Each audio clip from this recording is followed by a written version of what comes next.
Доброе утро, девчонки. Немножко успокоилась. Ой, наплакала. Сейчас ролик свой пересмотрела, который загрузился. Загружался практически 2 часа. Время у нас уже, смотрите, сколько. Время у нас уже 10 минут 9. Но долгий ролик даже через Wi-Fi загружается долго. А если через телефон, вообще бы загружался не знаю сколько, девочки. Насмотрела свой ролик и наревелась. Смотрю, когда себя, когда вот где я плачу в роликах, я смотрю себя и тоже плачу, девочки. Где я смеюсь, да, вот где позитивные ролики, я там тоже смеюсь. Вы представляете, вот такой я человек дурной. Посмотрите, что я делаю, девчонки. В этом ролике я хочу вам рассказать о своем происхождении. Верочка просила, ей интересно, я не знаю, никто больше не писал, да, кому интересно, не интересно, но я расскажу все равно. Вот. Сейчас я вам покажу, что я делаю. Посмотрите. Наконец-то я вытащила, короче, из холодильника, туда в морозилку переложили там ягоды, туда-сюда, вареники ленивые. Я наконец-то расставила холодильник, девчонки. Наконец-то теплую водичку поставила туда, чтобы быстрее.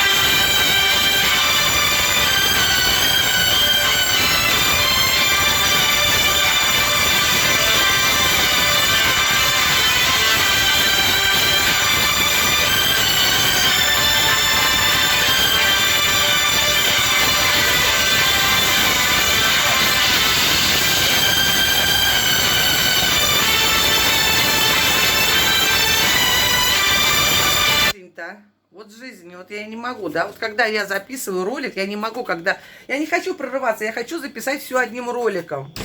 Не хочу я склеивать его. Начинается, блядь. Все эти звонки. Оно мне надо, девочки. Сейчас хочу пожарить картошку. Картошка уже стала закисать тоже, представляете, ночь постояла в воде. Я ее хорошо промыла, чисто-чисто. Сейчас она не воняет, она только-только стала закисать. Промыла, короче. Отмочила, промыла. Сейчас буду ее жарить, девочки. Ой. Вот с утра расстроилась, да, еще вот эти вот воспоминания нахлынули, и все, девчонки. И все. И сердце мое, и душа моя, и все пиздец. Так что опять у меня, короче, ролик прервался, сейчас придется склеивать. Да не могу, пока в палку вас в селфи вставляла, да. Как она, селфи, как вот штатив этот, ебанутый, блядь. Сука, который меня бесит. Ну что я какая кривая сижу, а? Ой, одна девочка нервотрепка. Вы знаете, как быть блогером тяжело? Я вам честно скажу. Кто не блогер, этого не понимает. Блядь, все надо настроить, все надо поставить. Сейчас, девчонки, запущу картошку я. Мне надо сделать луковый салат. Я сейчас буду рассказывать вам и делать луковый салат, девочки. Ой. Вот, чтобы записать ролик и одновременно делать какие-то дела, надо же все сделать правильно, красиво, девочки. Ну, невозможно так.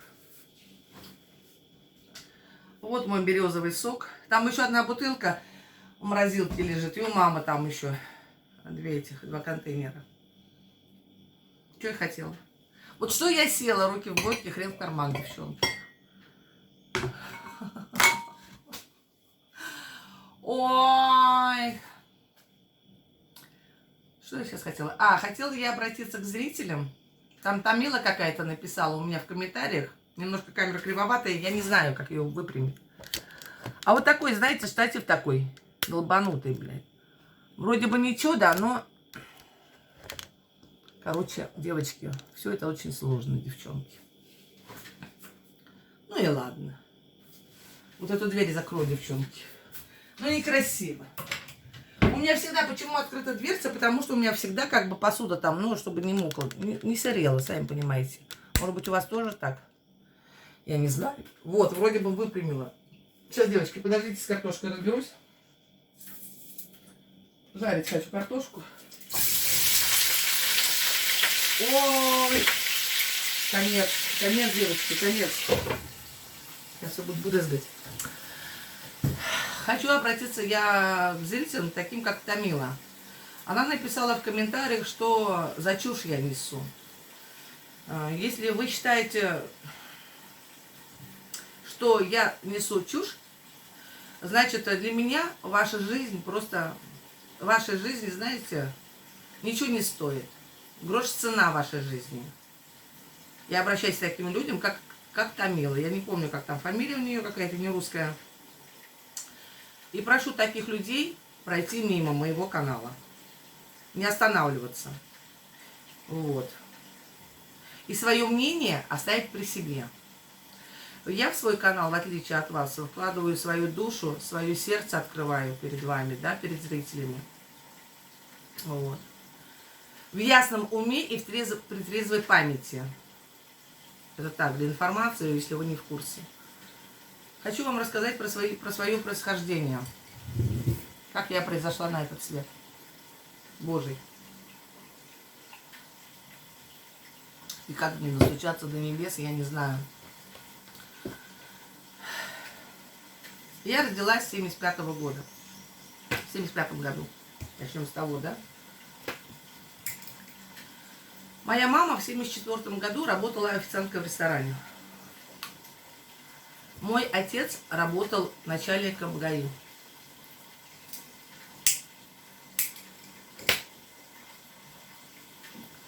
Он ходил в ресторан обедать. Каждый день. Он положил на маму глаз. Она ему очень понравилась. Но моя мама очень была ухоженная и очень красивая. Вот. Ей было 22 года. И она была в то время, да, она, как бы сказать, ну, я говорила, что она была вся при золоте, хорошо одевалась, и все в этом роде, да, и очень худенькая, стройная, с длинными волосами. Ну, все как положено. У нее очень тонкие черты лица. Она вот в молодости была похожа, я всегда сравнивала ее с Софией Ротару. Она очень похожа была на Софию Ротару, когда была молодая. У нее минимум было косметики, она только делала подводку сверху на глаза и немножко красила, чуть-чуть подкрашивала неяркой помадой губы. Вот. Это когда я уже родилась, когда я уже выросла, короче говоря, я ее помню. А так, ну, короче, она такая была, скромная очень.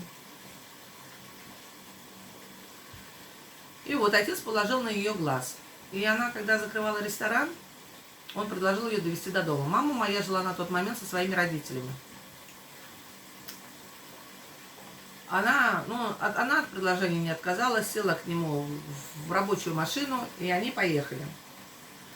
А бабушка с дедушкой у меня жили в сторону спиртзавода, не доезжая Обозного. Кто знает Марпасад, знает, значит, меня хорошо. С улицы Космодемьянская.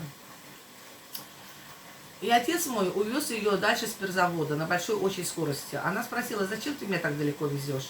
Надо, говорит. Он ее увез дальше с спиртзавода в лес. И принял силы, короче, мою маму изнасиловал. Вот. Моя мама не думала, что она забеременеет.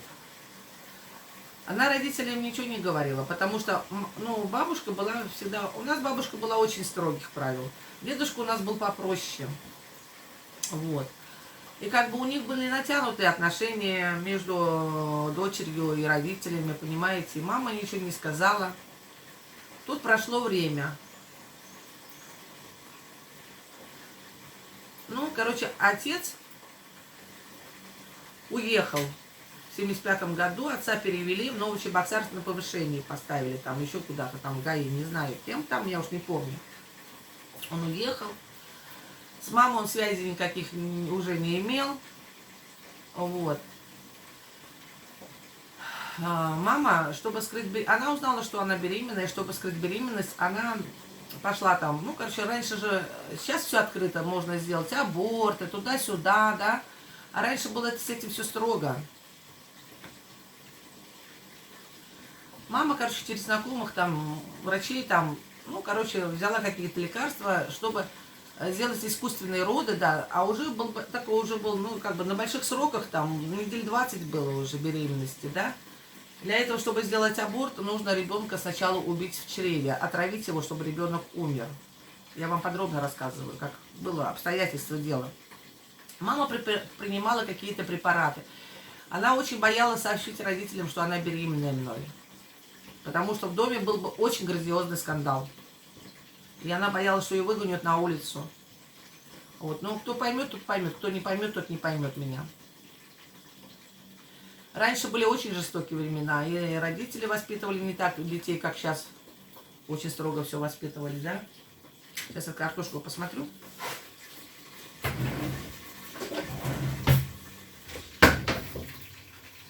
Подождите секунду. Картошку надо мне перевернуть. А то у меня конец настанет, девочки, с картошкой.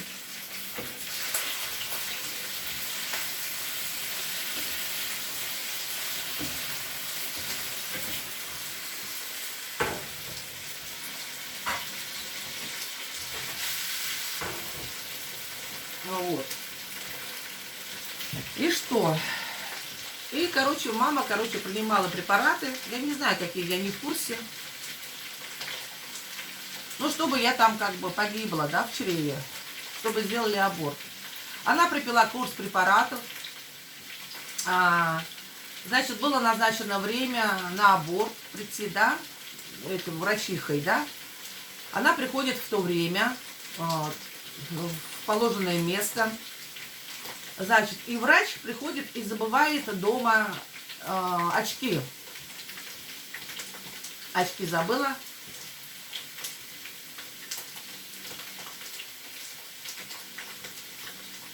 И говорит, я, говорит, не могу работать без очков. Потом, короче, бабушка мне говорит, что ты родилась в рубашке. Ну, это потом я вам сейчас расскажу. Врач ушла. Ну, они, короче, расстались. Короче, мама подумала и решила сообщить об этом родителям.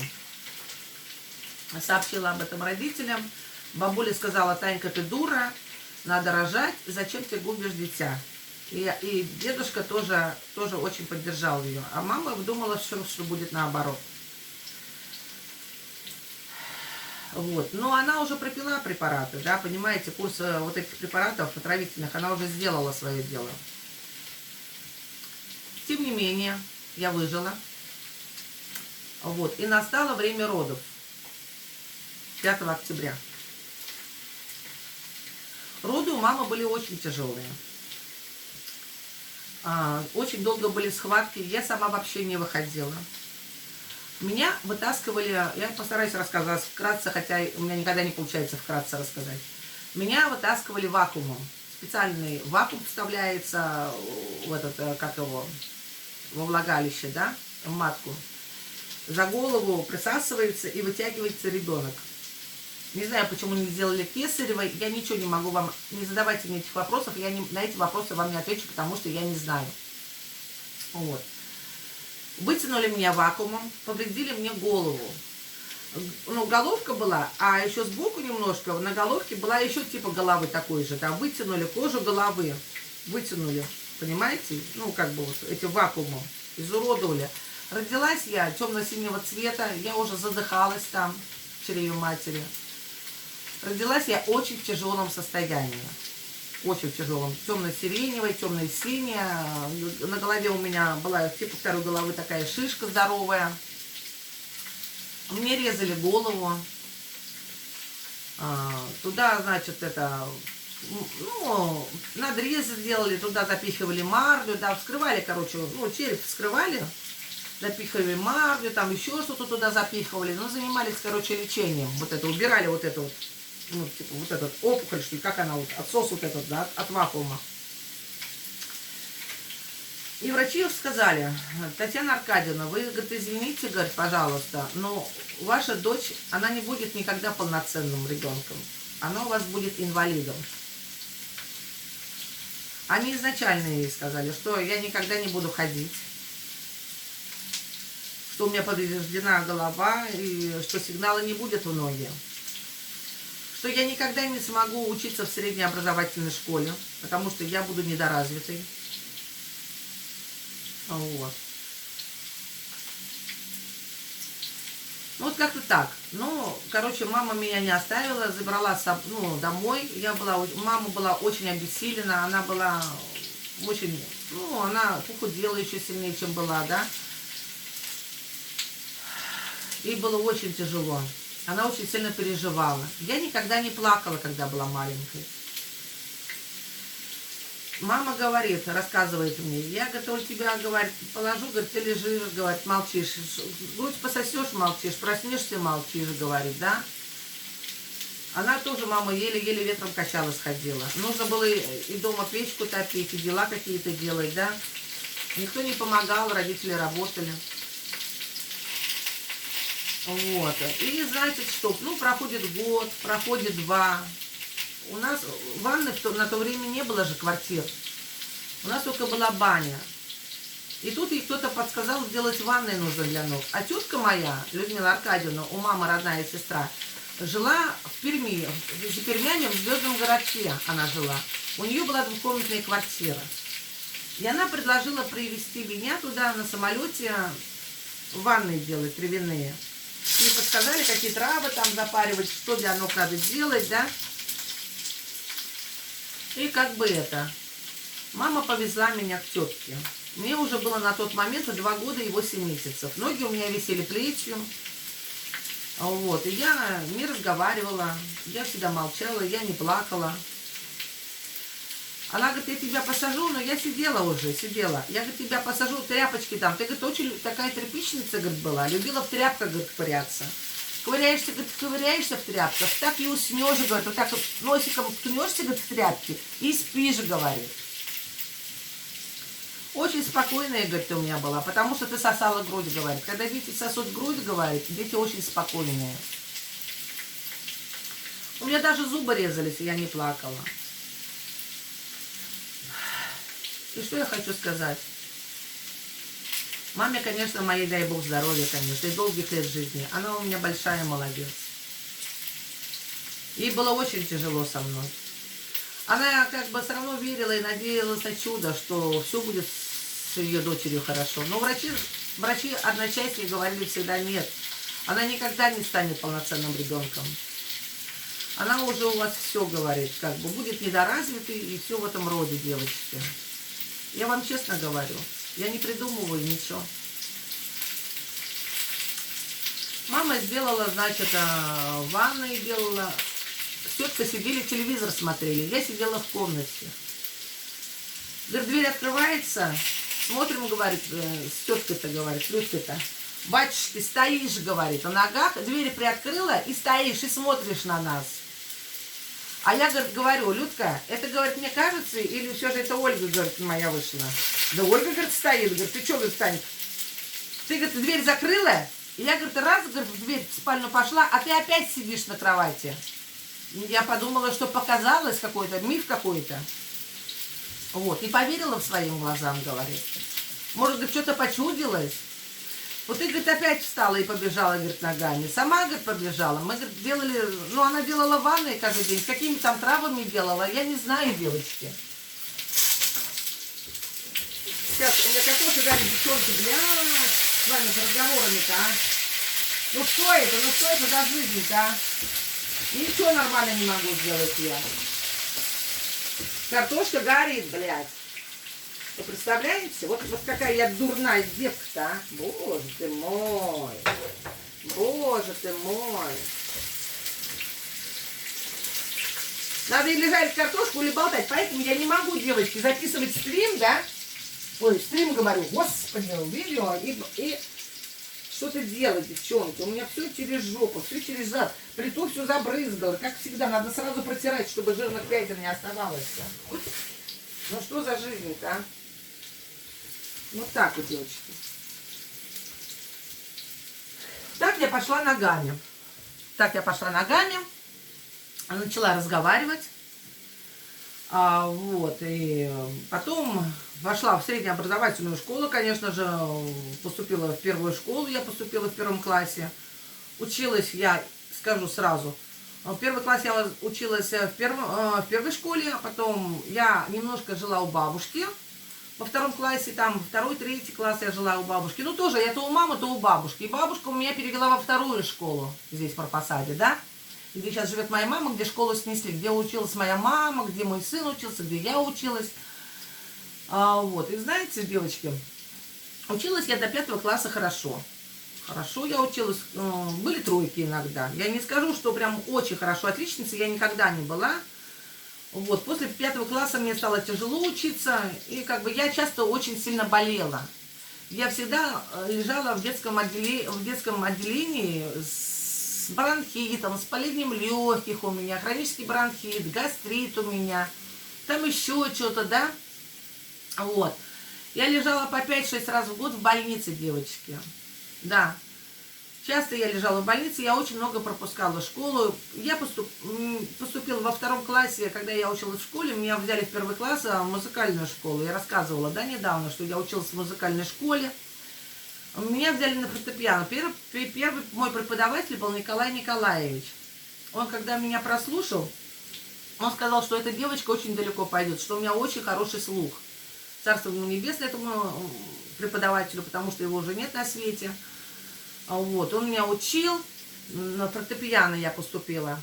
Потом я опять заболела, не заболела, потом меня забрали в санаторий врачи, да, мне нужно было у меня уже было туберкулезное состояние, у меня было увеличенное манту.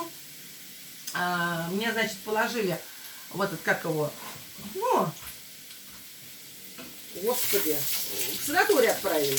На 2 месяца, я там пробыла месяц, ко мне мама приехала, я сильно плакала, и она меня забрала домой. Вот.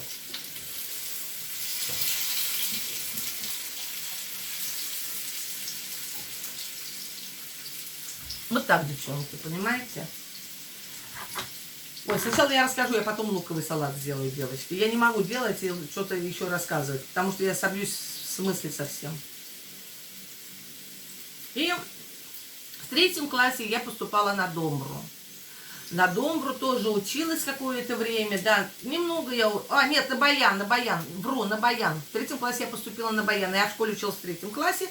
Опять же, в 1 класс поступила в музыкальную школу, потому что я много пропускала, и там они уже как бы говорили, много пропустила, она, говорит, не успеет, говорит, понимаете. Но меня брали в музыкальную школу, и опять же, я пыталась, делала попытки, да, потому что у меня был хороший очень слух. Меня брали с удовольствием в музыкальную школу. Опять я болела, опять я пропускала, опять у меня ничего не получилось. Потом я поступила в 4 или в 5 классе, сейчас точно не помню, опять же в 1 класс музыкальной школы на домбру.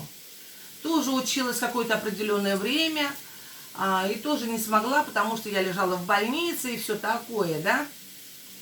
Вот. И моя врач, детский педиатр, очень была сильно удивлена. Она сказала, что... Татьяна Аркадьевна, удивительно, говорит, удивительный случай в этой жизни, говорит, у вас произошел, говорит. Так не должно быть, говорит, она не должна быть полноценным ребенком. А я выросла полноценным ребенком, понимаете, полноценным. Мама меня вылечила. Все же, знаете, все же мама, родная мама, все она сделает, понимаете, ради своего дитя. Это очень большая сила, поэтому говорят, в молитвах матери очень большая сила. Всегда надо молиться за своих детей. Я часто молюсь за своего ребенка, понимаете. Я езжу, я не скажу, что часто-часто, да. Я хожу в церквя. Если я нахожусь, где женские монастыри, да, рядом, я езжу в женский монастырь, заказываю 40 для сына, да, за здравие. Вот. Короче, как бы так, понимаете, это очень сильная сила, да, материнские молитвы помогают детям. Я вам честно скажу, потому что это из моего жизненного опыта все сделано. Как бы. Ой. Картошку где-то пережарила, где-то не дожарила, девочки. С этой картошкой, блин, вот так вот. Картошку просто не хочу испортить, а ролик надо записать, понимаете? Что она закиснет-то? Ну что продукты-то пропадать будут? Ну ладно, немножко где-то подгорело, нормально все. И, короче, что я хочу сказать. Опять я домбру не закончила. И училась я уже в 7 классе, пришел к маме на работу, уже у нас поменялся директор, поменялись какие-то преподаватели, да, вот, и тоже они сейчас спокойные, у нас была другая директриса в музыкальной школе, и у нее муж был преподавателем на гитаре, и пришел он к маме, к моей, и очень сильно просил, чтобы я привела свою дочь к нему на занятия. Потому что преподаватели очень хорошо обо мне отзывались в музыкальной школе. Вот. И мама говорит: Толя, пойди, говорит, тебя, говорит, приглашают, говорит, в музыкальную школу, хотят тебя обучить на гитаре. Я говорю: мам, да что я пойду? Ну, зачем я пойду лишний раз? Потому что, говорю, уже, ну все, уже сколько уже, я практически уже подросток, взрослый, говорю, ну что, смысл, говорю. Он сказал, хотя бы для себя, говорит, пускай она научится. У меня мама очень хотела, чтобы я закончила в свое время, выучилась в музыкальной школе, чтобы я закончила в Цивильский культпросветучилище, понимаете, чтобы я получила музыкальное образование. Но ничего не вышло, девочки. Вот. Потому что, вот я говорю, я уже рассказывала, что я была очень слабой, и лежала я очень много в больнице, и пропускала очень много занятий. И как бы, знаете, я пошла. Ну, это все было, конечно же, платно. В те времена надо было оплачивать все эти уроки музыкальной школы. Я ходила несколько занятий. Мне мама в турист, в Новочебоксарск, мы с мамой поехали, купила 6 или 7-струнную гитару, я сейчас не помню. Вот, гитару купила. Потом она мне купила электрогитару, у меня была черная такая с белым. Потом еще одну гитару купила. Я, как любитель, я не скажу, что я очень хорошо играла на гитаре. Но я научилась на гитаре играть и играла на гитаре как любительница, понимаете? Пела песни, там всякие блатные песни, там армейские песни пела, понимаете? Вот. Сначала пальцы очень сильно болели на левой руке от струн. А потом уже привыкли, они, знаете, как грубее ты привыкаешь уже. И без гитары я уже жить не могла. А, до этого, да, прежде чем, как бы, ну, выучиться, я опять же бросила, короче, что-то я бросила школу, да, я походила несколько занятий, и, короче, я перестала ходить на гитару. Перестала, недели, 2 не ходила. Не знаю, не помню, что произошло, почему я не ходила. Вот. И, короче, преподаватель приходит и говорит маме моей: Татьяна Аркадьевна, Оля, говорит, пропускает занятия. Вы, говорит, скажите ей, пускай, говорит, она придет, говорит. Мне так приятно, говорит, с ней заниматься, говорит. Я даже денег не буду брать, говорит. Мне даже ни копейки, ни рубля, говорит, не надо с вас, говорит. Я хочу просто с ней заниматься, говорит. Вот представляете, вот в жизни вот такая история произошла. У меня очень интересное детство, очень, девочки. Я вам честно говорю.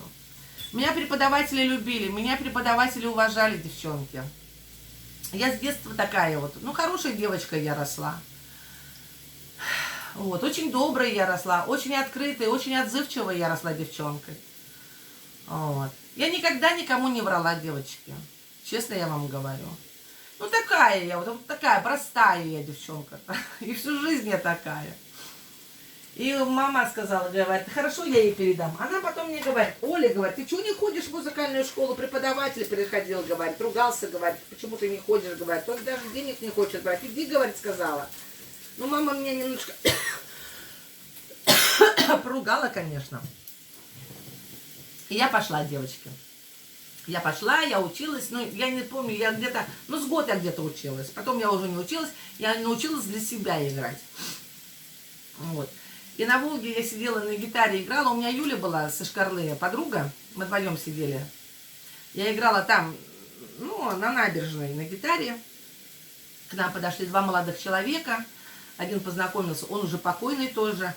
Один познакомился с Юлей, с моей подружкой, а один познакомился со мной. И это был отец моего сына. Ну, а следующая история. Пишите в комментариях, вам было интересно, неинтересно. Ставьте, пожалуйста, лайки, оставайтесь со мной. Если вам интересно такой контент, если вам интересна история из моей жизни, пишите, пожалуйста, в комментариях. Я вам буду рассказывать в следующих роликах. Спасибо вам за внимание, за просмотры, за лайки ваши. Подписывайтесь на мой канал, кто еще не подписался. Хорошего вам всем дня, воскресного выходного. С вами была я, Багира, на канале Дневник Багиры. Канал о моей жизни.